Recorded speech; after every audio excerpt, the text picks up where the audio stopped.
Welcome to Hellas Footy Podcast, Episode 7. I'm your host, George. We'll get things started. Stephen, how are you? I'm good. I've had my frappe, so I'm woken up Yes, and I'm ready to talk that's about it. Greek football. Steve woke up a few hours ago and was confused as to what day it was, asking us, and he started confusing everyone else. So, yeah, he looks fresh though. Always looking good, mate. Oh, thank you. Greg, how are you, mate? I try. I'm good, mate. I've had my dinner and ready to go. Yeah, beautiful. Nico? Likewise, I'm good. Had dinner, ready to go. Yeah. And Steve did confuse me. He confused Sorry, everyone. Nico. Yeah. Greatly. I thought it was a different day completely. Perfect. All right. Well, what we'll do is we'll wrap up the weekend's round of matches, but there's a midweek round of matches coming up as well, starting tomorrow or tonight, UK time. Thursday. Or morning Thursday. our time. Okay. Yeah. So we'll have to wrap them up next week's podcast. So if you jump on this and it's a bit confused, we're wrapping up the round 2 matches that just were played over the weekend. All right, well, we'll get things started. Giannoulis hosted Addis and they got a 1-0 win in the 86th minute. Osman scored the goal for Giannoulis. Bit of pressure on Akis Mansios, with reports coming out that he's under pressure, and then the club boss is coming out saying he's not under pressure. Greg, how did you see this one? Well, it was a pretty eventful game. Addis definitely was busy with the ball, half creating chances, missing some chances. They had definitely more chances than Giannoulis. Giannoulis actually scored a screamer earlier on. They got called offside, and it was a great scene with the fans there behind the end of their goal. That they got a lot of their fans there. If you see Giannoulis' home games, obviously crowds are capped at the moment, but when they get their fans behind the goals, it's awesome. But anyway, they ended up withholding the Addis pressure, and then they scored a beautiful winner through Osman to score their first goal in the first division in 13 years and get a huge 1-0 win over Addis, which was big for them. Addis, very, very bad start. I mean, they just need a bit more polish when it comes to that final third, because they got plenty of possession and they're creating stuff, but their final pass is just not landing, and their finishing is pretty ordinary too. But a huge note for Giannoulis and their fans. Yeah, they if you look at the stats here, they had 1 shot on target, 1 goal, no shots off target, no corner kicks, no offsides, and they had 44% of possession. So they took their one chance well when it was presented to them. So we'll see how it goes for Addis in the next couple of weeks, seeing as there's mixed reports coming that within that club there. Big game for them in the midweek against us. That's going to be a cracker. That will be. It'd be very open. Yeah. Both sides are going to go for it. And speaking of you, if they get a draw, they're in trouble. Yeah, well, it's a nice segue there, Nico, because we're going to your game. Pasianina 1-0 winners over Panathinaikos. What do you know? Panathinaikos, Metinita. After all the hype in round 1, what happened? Antoni was winning the league there. On Saturday, what happened was on Saturday afternoon, our time, so game day, you can call it, I actually said to Andoni, something's going to happen, whether it's going to be the authorities, something's going to happen. Something's going to happen for us to lose this game. Someone's going to do something for us to lose this game. That it's just not meant to be. And this was before the game. I just said something's going to happen. Yeah, look, it wasn't. Whether it's a refereeing mistake, if you know what I mean, or a wonder goal, and it was a wonder goal.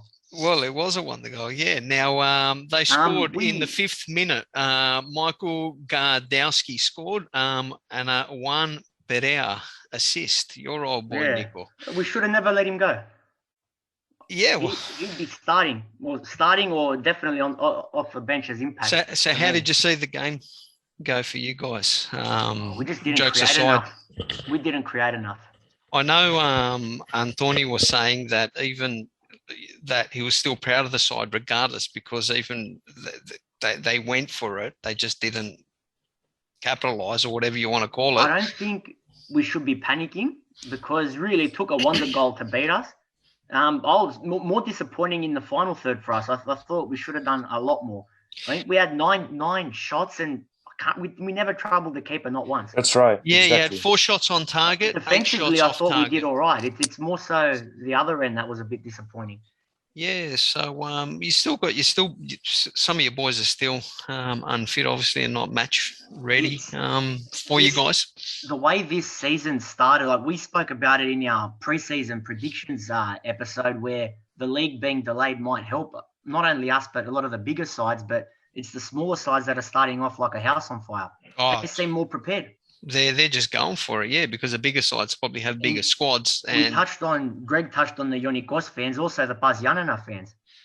And we'll get to the Aussie fans. It's great to see the fans. It's great to see them back and being cheerful with their side.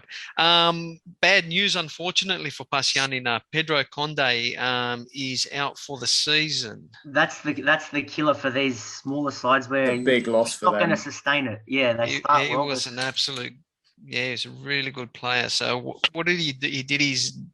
Does anyone know what the actual ACL? It was his ACL, yeah. So that's the season out. That's done. Yeah, poor guy. Oh well, we wish him well. And yeah, hopefully the club can kick on without him. Moving on, Apollon Sminis hosted Volos, and Volos got the win 3-1. They were up 3-0, and Giannoulis got a late one, not a 65th minute goal for Apollon. 3 goals for Volos came from Paulo Fernandes, Tom Van Weert in the 49th minute, and Julian Bartolo in the 63rd minute. Greg, your number 2 team, how did you see them? I don't know why we keep saying that, but anyway. Look, they were you defend them. It was look, it was a very the first half especially was a nice game of football. Fernandes got a beautiful goal. He's on fire at the moment. Great football, and same with Juan Bartolo for Volos. But the finishing of Volos was fantastic. Some of the later play to the goals was really good as well. Look, Apollon wasn't as bad as probably what the scoreline says, but the finishing was a big difference. And also some of Volos's pressing and lead-up play, very impressive. So I'm pretty keen to see what they're going to do over the next few weeks when they get some tougher games in front of them. They were definitely better this game than they were against Lamia, where they won 2-1 at home. So that was something I was keeping an eye on, because I thought against Lamia in the second half, they were pretty ordinary, but this game was a complete performance. So that's pretty good. Some worrying signs for Apollon those, so they're going to need to try and turn their season around quick smart. Yeah, and for anyone that cares for Nini's watch, he came on the 64th minute, and then his club conceded a minute later. He was not at fault. He was not at fault. I know. Anyway, all right, we'll move on. Greg, whilst we still have you here, mate. Orfi. AEK Athens 3-0. AEK started off well. In 15th minute, easy kill. Araujo. How do you pronounce that? Araujo. Yeah, scored in the 15th minute. Straight red to Levi Garcia in the 36th minute for AEK, but that didn't stop you guys. You scored a goal 6 minutes later. Steven Zuba went into halftime 2-0. Second half came out, Karim Ansarifad got you up 3-0 in the 64th minute. So you'd think you're home and hosed there. Unfortunately not. Orfi, stormed home. One Angel Nera in the 78th minute and 84th minute got his goals, and Vudos in the 92nd minute equalised for Orfi. Fans go wild. 3-3 draw. AEK. What happened, Greg? It's unbelievable that the last 15 minutes happened as it is, because until then we were it was such a great performance. We got a great goal through Araujo. Levi Garcia got a really undeserved red card. Lazaros Lambro was all over him, and he basically pushed him off. Then he got attacked by all the Orfi players, and then I think even VAR reviewed it, and then they gave Garcia a straight red, which changed things a little bit for us. But besides that, then Steven Zuba scored a beautiful goal. We started off second half okay, but then Amrabat came off, and so did Zuba a little bit later for Shankov and Mandalos, and we really lost our shape. We just had nothing in attack, and Orfi just had the confidence to come at us, and they did. and Nera scored 2 goals there. I still think the first goal, I don't know what the defense was doing. They complete free header. But there was a there. push. I thought it shouldn't have stood. Oh, the push on the egg. I've seen that as well. The refereeing was bad in that game. It was pretty ordinary. And then, he brings up Svarnas in the last 5 minutes, and between him and Zavelis, they couldn't hit a set piece, and Vuros made it 3-0, which was just devastating for AEK. A great result for Orfi, but for AEK, considering what was at hand, and going for that 6 points to be up there when the other big clubs have dropped points. To drop points like that is just it's devastating. And it was interesting seeing that because you lose a player to a red card pretty early in the match. They should have had a red. Did you see the Bruce Kamau kick in the head? Oh, yes. Yeah, I did. That was much worse than the Garcia red card. Yeah. I just can't believe what they did with Garcia, and I can't believe it went upstairs to VAR and they still deemed Garcia a straight red. Yeah, well, Greg, I don't know.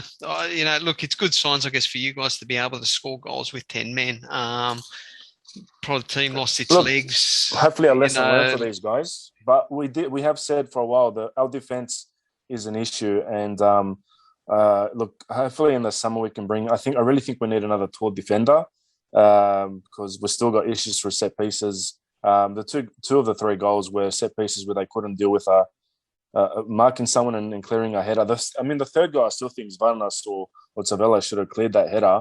And I think Svarnas for me is just way too passive. I'm sure if I was in his position, I could have cleared it off the line. But anyway, I'm being optimistic there. We have to do something about our leaky defense. Yeah. Well, if you look at Orfi as well, continuing on with the theme of Greeks playing, they again had their all-Greek defensive line.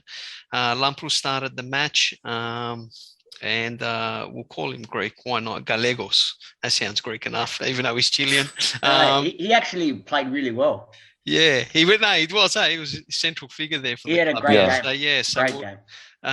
Felipe Gallegos, I don't know, we'll call him Fotis Gallegos, the honorary Greek Chilean. Well, Vuros, if you remember, George, is one of our academy graduates. Correct.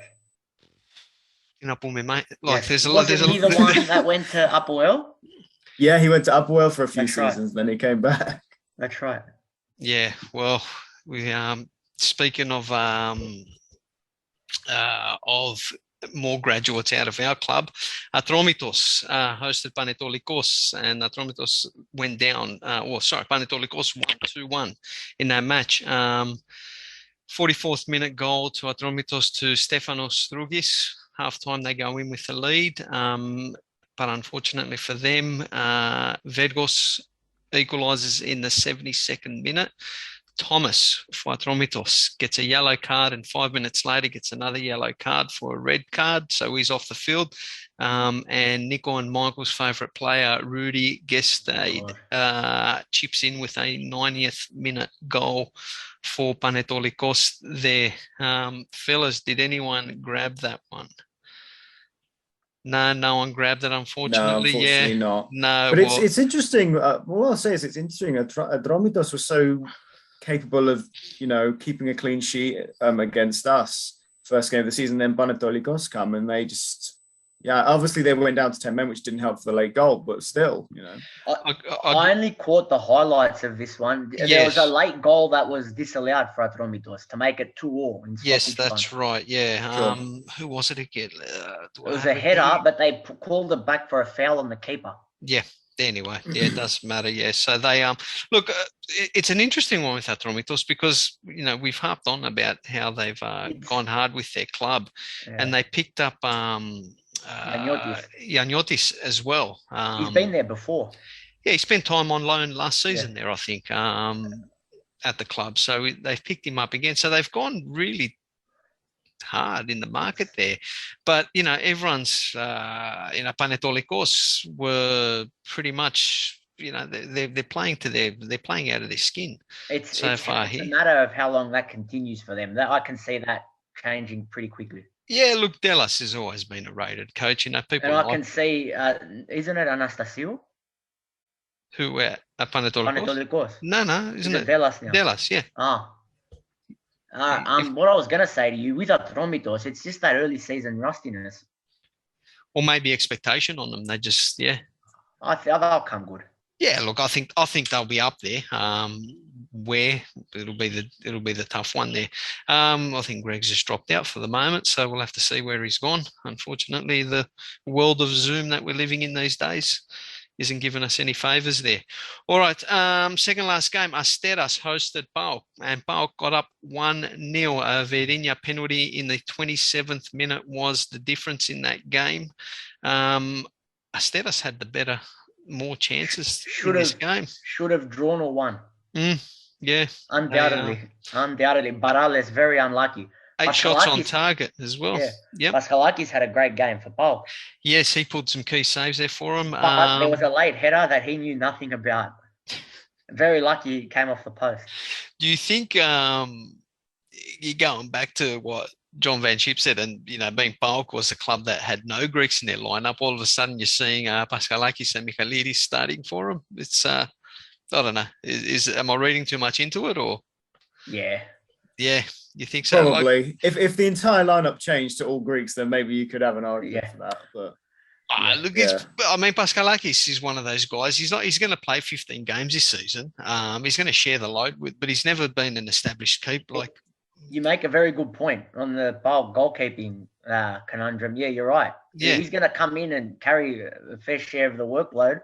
But Zivkovic, you're right. They're going to alternate. They're going to alternate, and you're going to see what's going to happen. Paskalakis is going to play, and then he's going to have a howler because he's got that in him. And then Zivkovic is going to continue on, and then he'll have one, and then they'll just alternate. So it's an issue because as a big club, as a club that's potentially, you want stability. Well, they go into every there's so season much wanting to instability win for your backline. Yeah. You're not certain of which keeper's going to start it every week. Yeah. So, it's an interesting time for that club. But they got their win after their poor result last week. So, and even better for them, they've still got plenty of work to do there to continue on. All right, last game of the season, Stephen. Of the season. Of the season. 2 weeks in a row. That's it, mate. We're finished. Yeah, the league's done, boys. Volos won the league. We finished fourth. The Volos win. Lamia hosted Olympiacos. Olympiacos got started with the scoring. Sorry, Cisse chipped in the 12th minute with a goal there. Bouchalakis with a nice little chip in the 32nd minute there. 2-0 at half time. Karamanos pulled one back for Lamia in the 72nd minute. And if anyone didn't see it, Vintra just, I don't know what he was thinking in the dying stages of the game. Could have pulled one back and potentially got the draw for Lamia, but it wasn't to be for them. Stephen, how did you see this one, mate? Oh, thank goodness he didn't equalise. We got rescued there. It was at the death, and I can't quite believe he missed that opportunity. It was one of those old man moments, something that, Oh, yeah. And he's getting on as well, Vindra. Well, that's what I'm saying. Yeah, if a young guy would have had a better reaction. I don't know what I'm saying. Probably. He's younger. And another academy graduate of ours, I think, Garamanos, scored against us. Yeah. So he captains him now. Yeah, he does. Yeah. I mean, this is a performance where I'm just glad we got the win, to be honest, because we needed to. After the draw against Atromitos, we just needed to go out there and get a win. First half, I don't think we were that bad. I thought we were fairly comfortable, and Cisse scored the goal that he should have scored against Antwerp in midweek because he missed 2 massive headers midweek and he scored one today, on Sunday. But then second half, they outplayed us, man. Honestly, we got it. Yeah, I'm glad you said that, Stephen, because we got outplayed. Yeah. I'm not going to sugarcoat it. Obviously, I'm not going to just hate and say we didn't but at times, Lamia deserved something from this game, certainly. So, and we couldn't string 2 passes together. They look like the bigger team, and it shows in the stats as well. But the questions need to be asked of the team's kind of sort of energy levels in the second half, because it was again I imagine we'll touch on Antwerp later, but it was like in the second half then as well. Once we had our lead, we switched off and we were comfortable when, rather than killing the game off, they were just like, okay, we'll just pass it around. They're not going to do anything. And the complete opposite happened. They did do something and they got one back, and that put the pressure on us. And then when the pressure got to us, we couldn't handle it. And we nearly dropped 2 points in that game. So we got lucky to come away with the win there. Yeah, look, Martins has come out and addressed saying, look, blah, blah, blah, whatever. A few cliches out there with regards to the team selection and saying that he's been there long enough and he knows what's expected. I'm just concerned, Stephen. I still don't know what our style is with this team. And if certain players have maybe stayed on one season too long, but I mean, it's hard to replace a player like Valbuena and it's hard to replace a player like El Arabi. Exceedingly. And then you have to remember... But they're both going on... Fortunis would have played a bit more, obviously, because but he's out and he's a chief creator for us. We have players in place who are of a very, very high quality. It's just sewing that all together to make a team. And obviously there were extenuating circumstances to why not everything's come together. But as you can see, that with a lot of other teams, they seem to be struggling too with everything that's happened in pre-season. So my concern is more so that we still don't. I still don't know what our formation is. I still don't know what our best lineup is. I hope he finds that soon. He needs to, especially because we play Fenerbahce next week, so we have to find and hopefully we do. And a lot of people are saying a lot of different things about the club and Martins and individual players, but I think a lot of that is because nobody really knows what's going on outside of the club. So I just hope that people inside the club actually know what's going on, put it together, and we can push on from there. Yeah, well, let's hope so, mate, because it's going to be, it's an interesting time for them. And the league, the way it's going and the way it's been bouncing about here with a lot of these clubs, you want to be able to get your shit together, I guess, nice and early to capitalise on other, and it seems, and I'll go to you, Nick, it seems all the big, the big 4 or 5 clubs, whatever you want to call them, they've all missed that golden opportunity to be able to capitalise. Crazy, yeah. Yeah, but it's a very interesting season. If these bottom sides can continue it, even not for the whole season, just the first 10, 15 games, even just up until the halfway point. If like a Bus and Orphy, I've been impressed with Orphy. They've played Aris and Aiken picked up 2 draws there. Yeah. Bus has beaten us and Paul, two of the heavyweights. Yeah. Volos are flying. If they can just continue it, the league's going to be very, very interesting this season. Yeah. If the so-called top 5 struggle initially and they keep winning, it'll be interesting. That's what the league needs. Because the top 5 are struggling now, right? And they haven't even played each other. Yeah. So there'll be more drop points. There's going to be drop points when, and there might be upsets or whatever. It's interesting. I mean, it's a good thing for the league, I guess. Well, I think Asteras, like they were unlucky. Another day they win. Atromitos will turn it around. Yeah. I think they're going to be strong defensively. Conde's, you mentioned before, big miss now with his goals, but they'll find goals with Pereira. But still a big loss. Interesting how they go. Yep. All right. We'll look at the ladder at this stage now. So after 2 rounds, Volos lead with 6 points. Basianina second or equal first on 6 points too. AEK sitting third on 4 points. Olympiacos 4 points. Panetolikos 4 points, and wrapping up the top 6, Panathinaikos on 3 points there. 7th, PAOK on 3 points. Ionikos 8th on 3 points. Orphy on 2 points. Atromitos 1. Asteras 1. Lamia none. Apollon no points, and Aris -5 points due to the points that they were deducted for. God even knows what, that's going through court cases and whatnot at the stage. So they may get their points back. They may not. But currently, they're sitting on -5. All right. So we'll go to the next round there, which was the European matches. Stephen, our boys, they had a, how do you want to call it? What do we call that? Well, a comeback, well, not comeback win. It was a hard-fought win, I would say. Hard-fought. Yeah. I mean, look, before the obviously what we saw against Lamia on Sunday, I was very excited after this game because I felt like we turned a corner.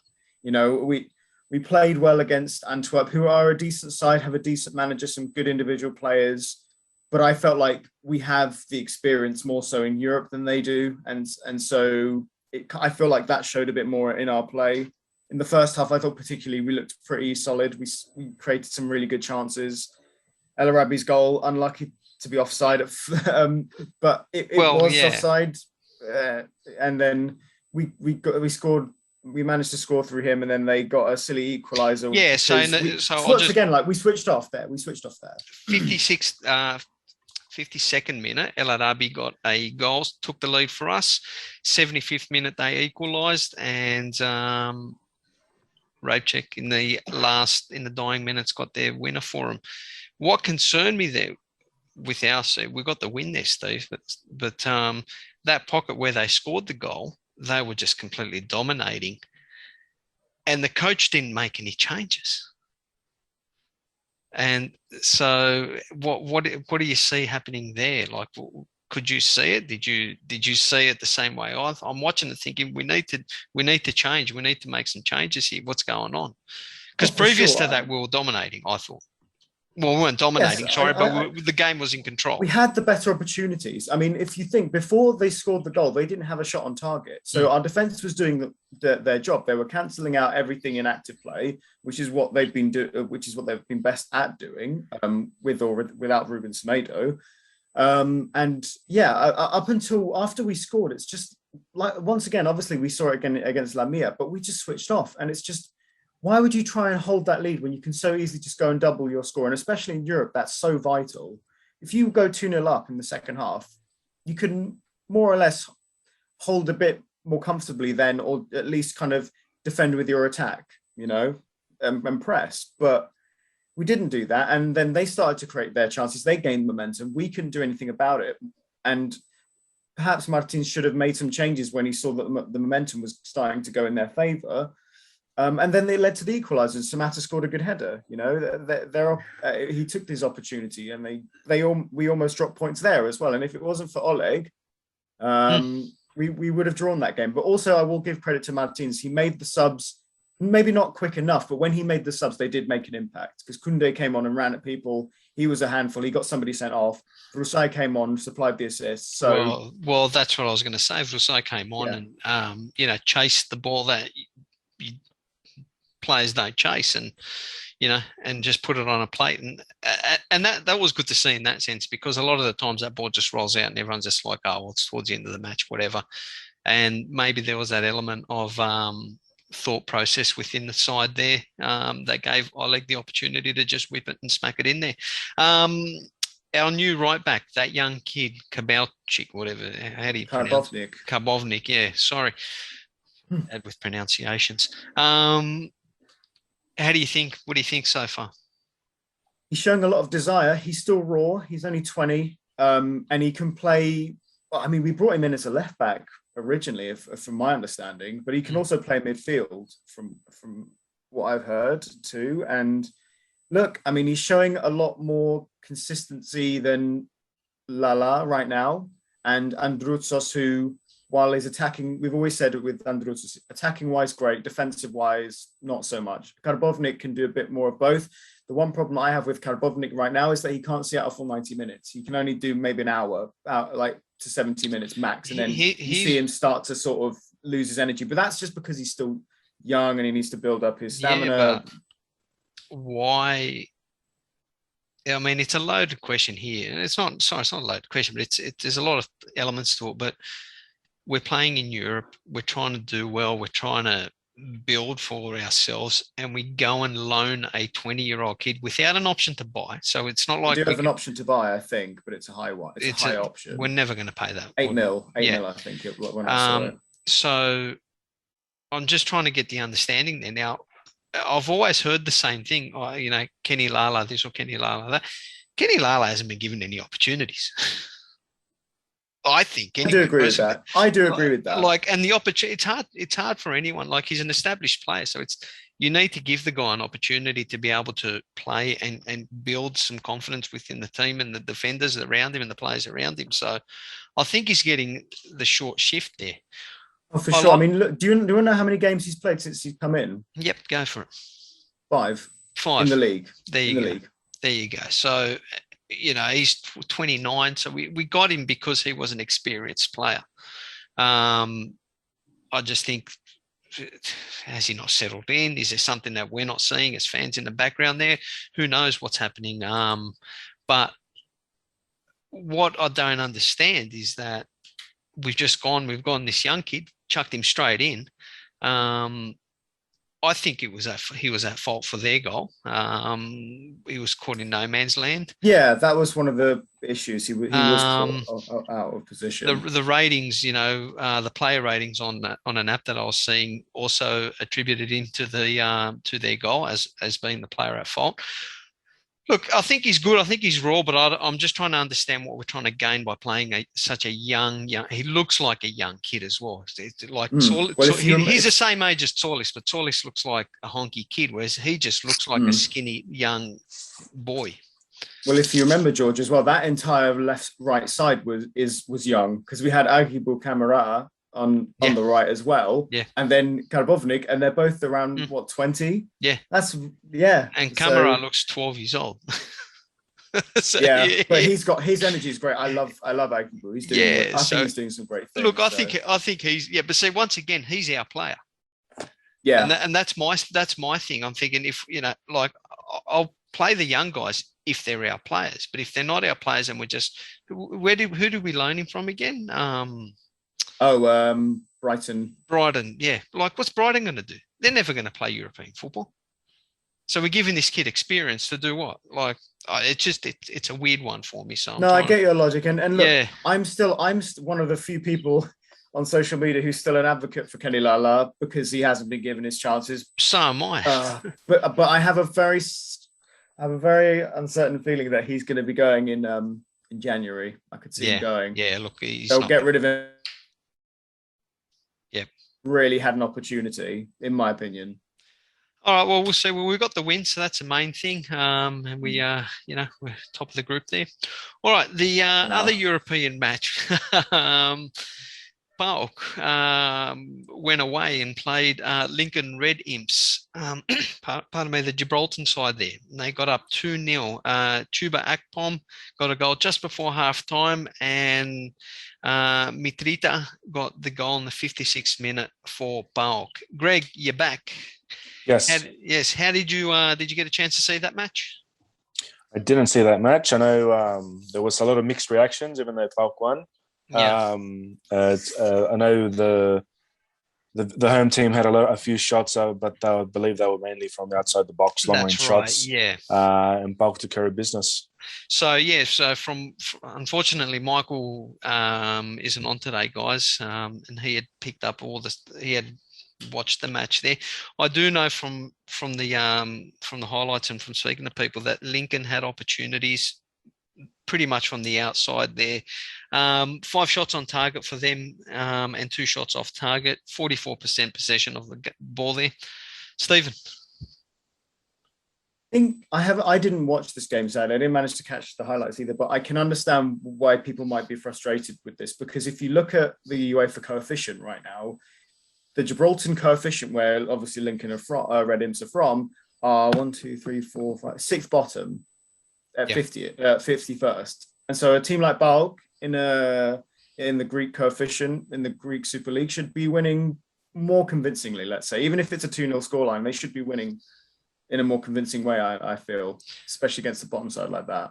I think there's a lot of underlying issues at that club. Fans are talking about it. Was it the right thing to get the coach? Do you go back to an ex-lover? All that kind of stuff there. Look, they got the job done as well, so they live on there, and that's the main thing. So first time in a long time where 2 Greek teams got 2 wins in Europe. So long may that continue. Nico, one day, PAOK next season, he's hoping. Yeah, Greece needs us. Greece needs us just as much as what we need Europe. Yeah, well, you guys do. I'm not lying there. I was going to say no. You guys stand up in Europe. You always, historically have. So let's hope that it continues on long and hard. All right. fixtures. So we've got the fixtures coming up midweek. Let me just rip them up here. Now. Orfi host Asteras. So that'll be an interesting match there. Olympiacos host Apollon. Panetolikos host PAOK. So that'll be an interesting one. Panetolikos, it is a very tricky one, seeing as they've been going well. Your boys, Greg, AEK, they host Lamia. So another could be a banana skin type of match, but we should be right. Yeah. Probably the big match of the round. Aris hosting Panathinaikos, Nikos. So I think Aris, as I said at the start of the episode, Aris are under more pressure than us because even if they draw that, the coach could be gone. But very important for us. Very important as well. We don't want to chuck that, that opening day win away, essentially. It's a big one for both clubs. So it'll be interesting, that game. We'll see how it goes. Ionikos host Pasianina, and the final match of the round, Volos host Atromitos. So they're all 23rd and 24th of September being played. So over the 2 days, the midweek round there. Such great hours for us in Australia, these games. Don't go there, Greg. Far out. I've given up sometimes. If they're in that sweet spot right in the middle of the night where it's too much to stay up and it's too I don't bother if it's after that sort of 1 a.m. and not before 5 a.m. or 4 a.m. between 1 and 5 a.m. I'm watching replays. I feel for you boys because it must be so difficult. Whereas with me, I can watch Olympiacos at 4:15 in the afternoon. For Greece, for us anyway, at least here, the time changes will help us coming in October.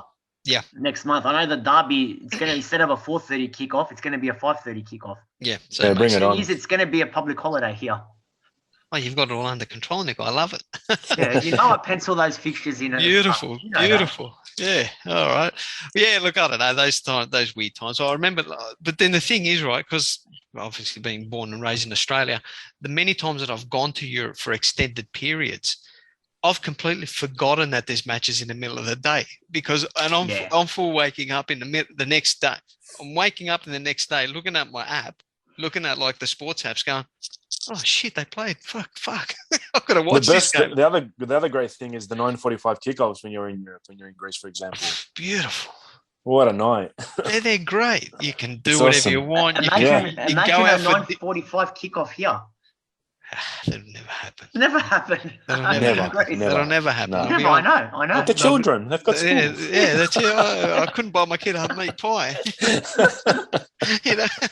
No, it's a beautiful thing, and it's not just Greece; it's all of Europe where they play those late night games. Yeah, you know what though? Maybe it's for Steve, not England. Saturday night, they don't kick off no later than 5:30. Yeah, but they got that $1 million TV deal, so they can do whatever they want.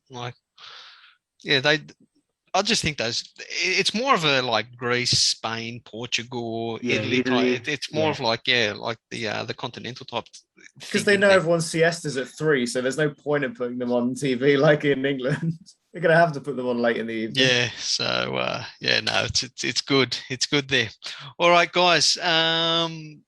Greeks abroad. I don't know. We just put out a tweet just barely an hour ago. Giannoulis has itchy feet. He's not liking the fact that he's sitting on the bench. And this is all according to reports, so, take it as you wish. And he is potentially open to a move away from the club and away from the EPL if it means resurrecting his career.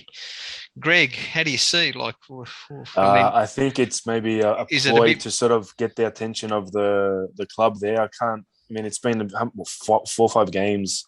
I can't see that being really the case. I think it's more of a tactic to help his cause. I'll be stunned if that really is the situation so early on. You've just gone to the Premier League and we're going to be doing that. I think it's more of a play.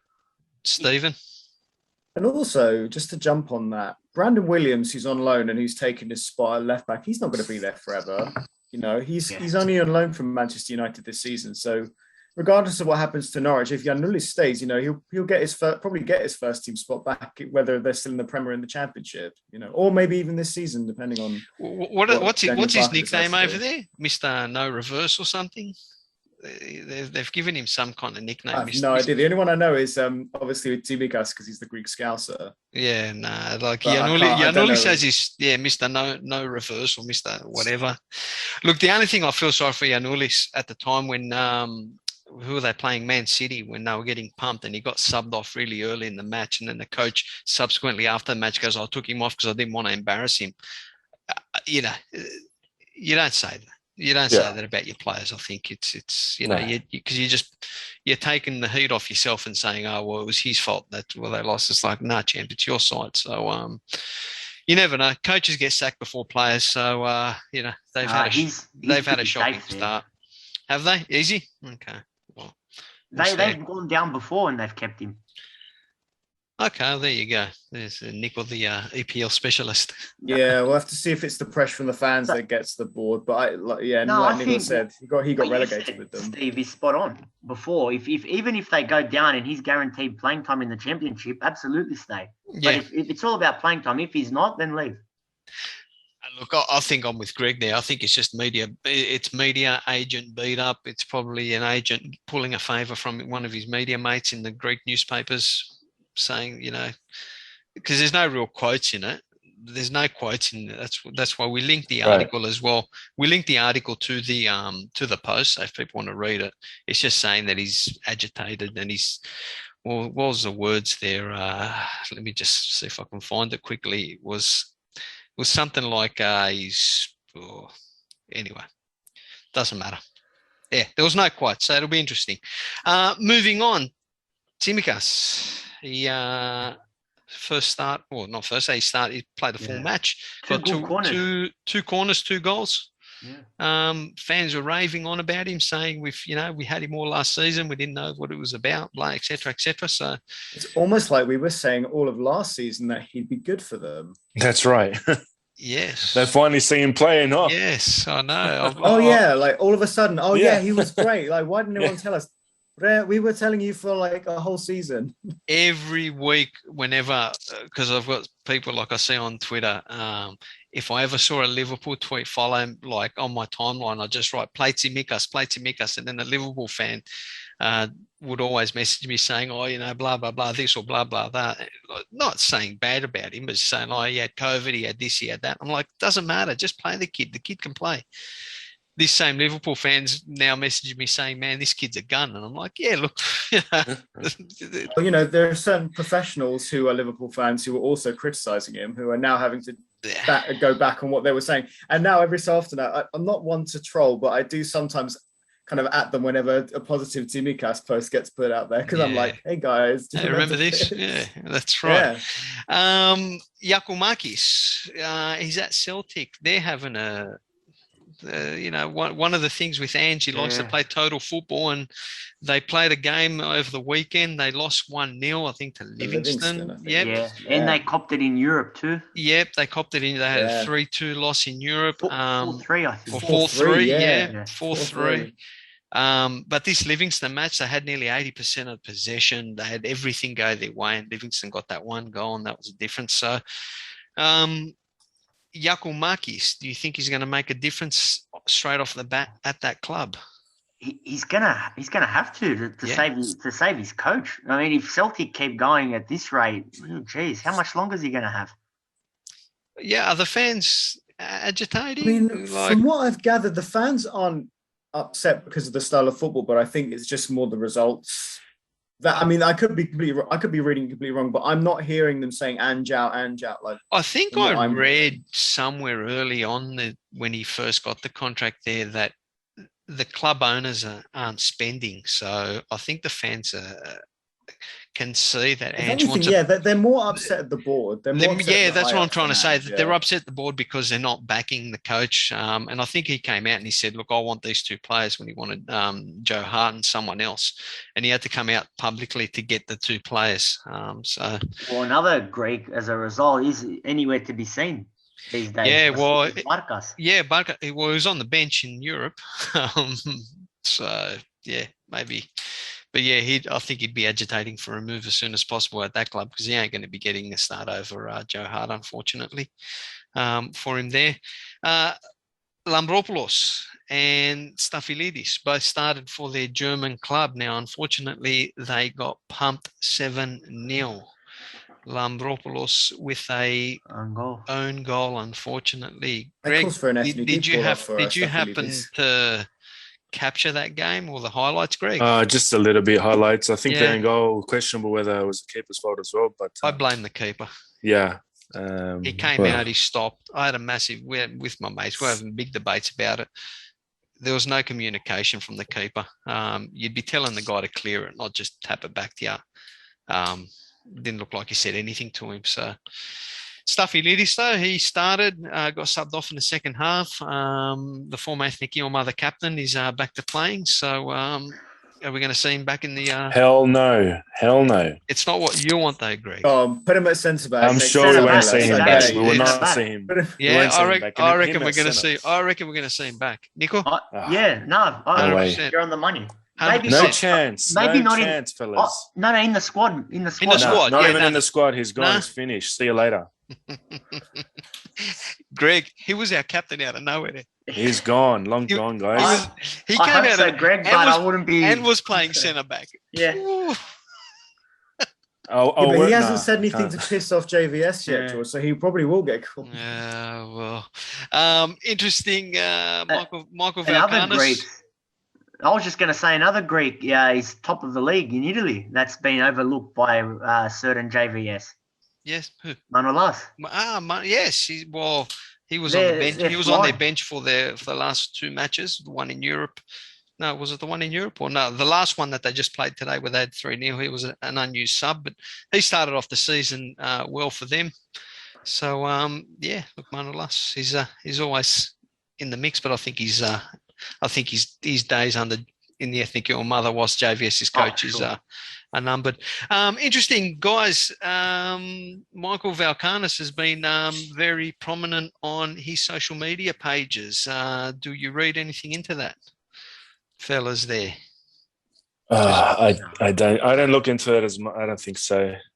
I mean, No. nah. Yeah, no, it's just been interesting. I mean, look, good on him. Sometimes, it's stand up and speak for what you believe in, I guess. So, results are king. So that's all we want. Yeah. Well, the next squads must be getting picked in another 2 weeks or so.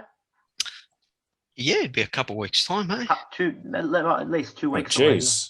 Yeah, shit. Yeah, so Yeah. That's quick. Yeah, This is what I was going to say when you guys were talking about Celtic before with Giakoumakis. Like, we were counting on him for the crucial October games, and he's nowhere to be seen yet. It's Yeah. almost a month since he signed Yeah. with Celtic, and still nowhere to be seen.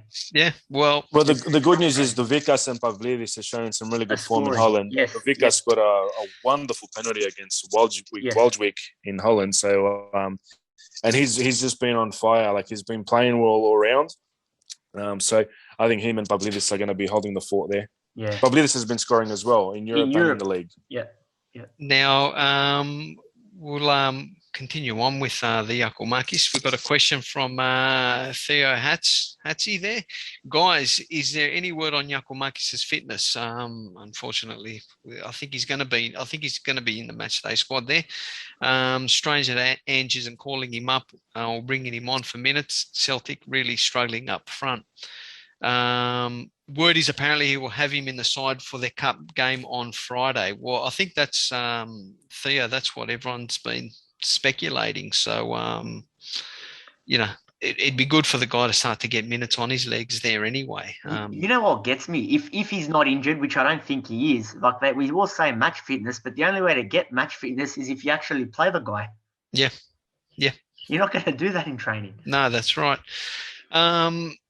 Another question here from Tobias Freche at Condrei, DREI.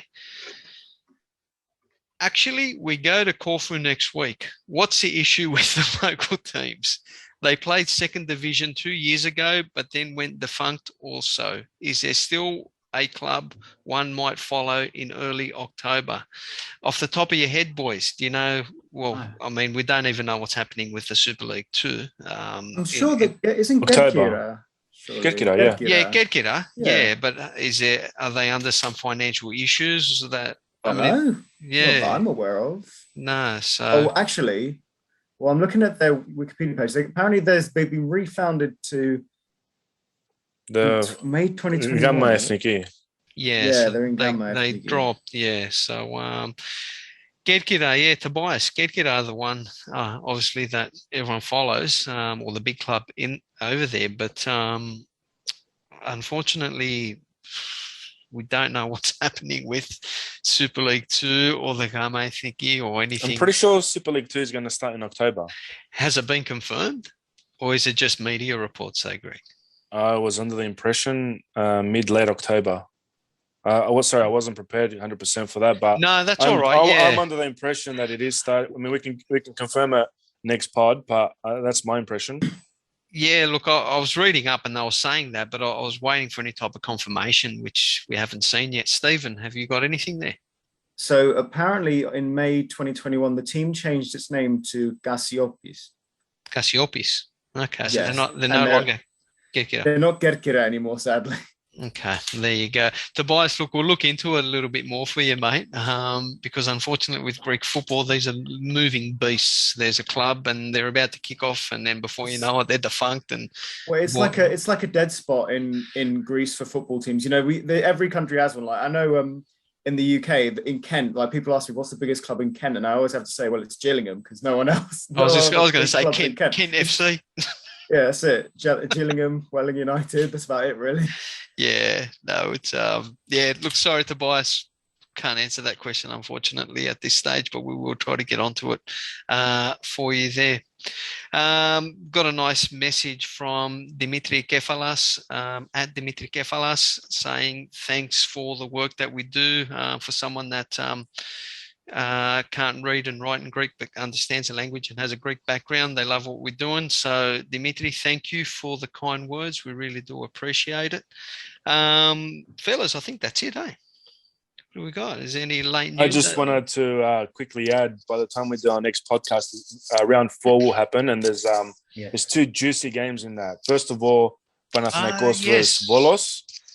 My money's on Volos in that game at Leoforos. Well, let's go through Greg, we'll go through the matches, mate. We'll go through the fixtures there. Sorry.